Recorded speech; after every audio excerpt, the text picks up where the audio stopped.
Bali memiliki minuman khas yang telah menjadi salah satu warisan budaya Bali, yakni arak Bali.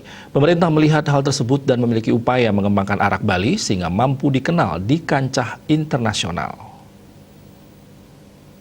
Oleh aturan pemerintah tentunya sudah menjadi kunci utama untuk mengembangkan arak Bali, mulai dari produksi sampai distribusi sehingga seluruh pihak mampu terlibat di dalamnya.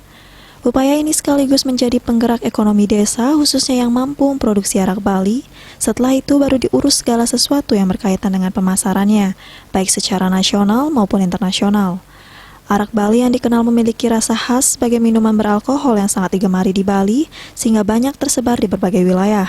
Peluang besar ini sudah cukup menjadi bekal menjadikannya arak Bali dikenal secara global nantinya. Pergerakan mengenai bagaimana memaksimalkan warisan budaya tentang pembuatan minuman fermentasi dan alkohol itu menjadi kerja utama, sebab itu kan sudah ada peraturan gubernurnya, kita harus dorong semuanya. Jadi pengusahanya, pengrajinnya itu menjadikan pabrik kecil di setiap kepala keluarga atau di desa, minimum 2-3 unit, 2-3 titik di desa.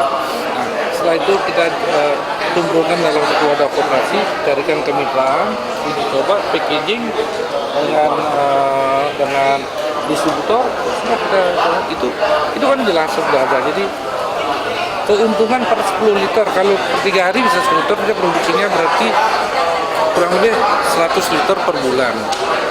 Kalau dia bisa dapat di angka 1 liternya dia dapat 15.000, kan 100 liter 1 juta.